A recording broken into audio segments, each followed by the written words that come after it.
standing to my favorite guys in the building, in the build stuff, and because they are gonna talk about aliens, and I'm how to say it? It's censored version. I love aliens. I love everything about the galaxy. So, guys, you found a way to narrow the search of life in the universe using something technical programming and stuff. I don't know. So, I know aliens. We can talk about that later. But now, what was your presentation about yesterday? Yeah. Yes, so we wanted to narrow down the search for life in our galaxy because we know where life cannot be found, so we don't waste our time to looking for it there. You know, there are some stars that are more dangerous. For example, where? Well, it's dangerous. We said in the talk, and it's dangerous for life if you are within the spiral arms of the galaxy, because our galaxy has those spiral arms patterns, and those regions are dangerous for life because they have a lot of star explosions and dangerous radiation.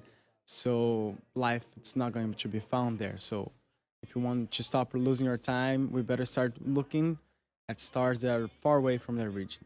Okay, so I know about the arms. Imagine that I know something they talked about yesterday. And okay, but you also said that our sun is safe, and you explained why and that kind of stuff. And well, other places like our sun is safe, why, and so on. I'm going to. Well, our sun is in rotation, which is the main point of the talk. So it never crosses the arm. That's the whole point. We have to find stars that never cross the arm, just like our sun. So that's what we are trying to find using code, using Python.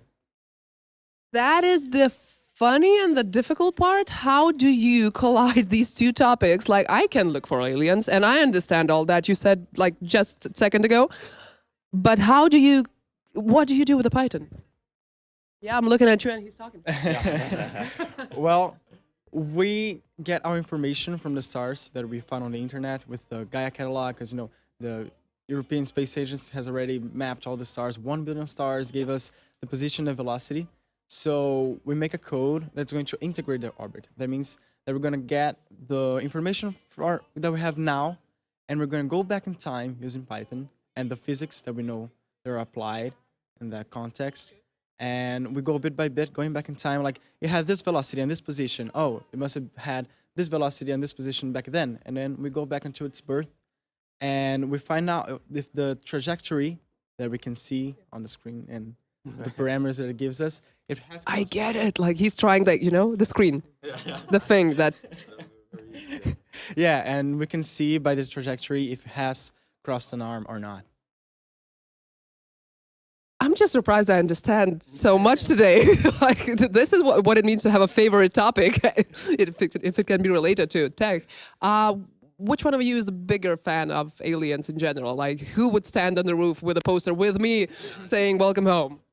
Maybe me, I don't know, because we, the astronomers, we are sure there's life out there. Yeah. We just don't know where, Yeah. and we just don't know how, but we're sure there is. Because, there are billions of planets in this galaxy and billions of galaxies in the universe, so it's very unlikely we're alone here. But what if? What if we find an alien? No. What if we find an alien? There's a lot of scenarios, and most of them are not happy, probably. Yes. But yeah.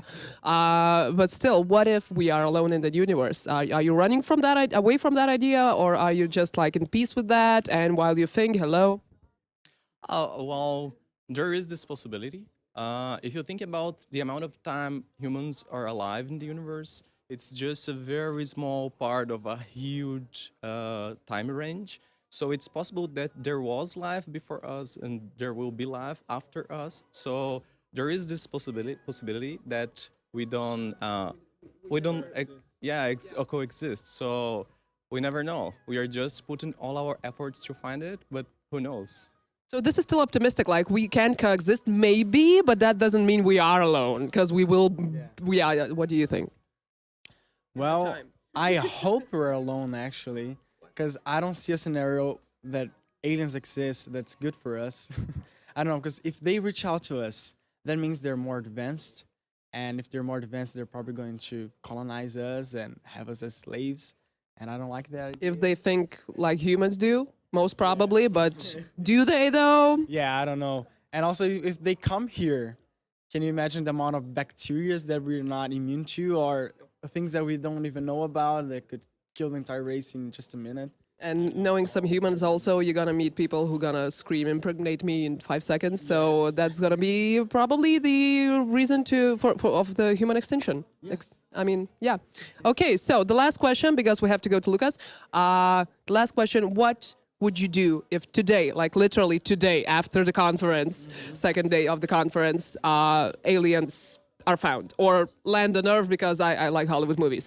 So what do you do? Quick answers. I would just invite him to build stuff 2019. Boring. Oh my God, that was like literally, boy. Come on.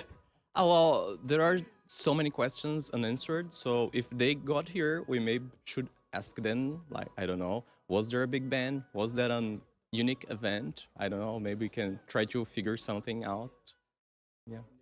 Okay, now we're gonna turn off the camera and talk about how are you going to communicate with the aliens. Come on, dude. Okay, okay.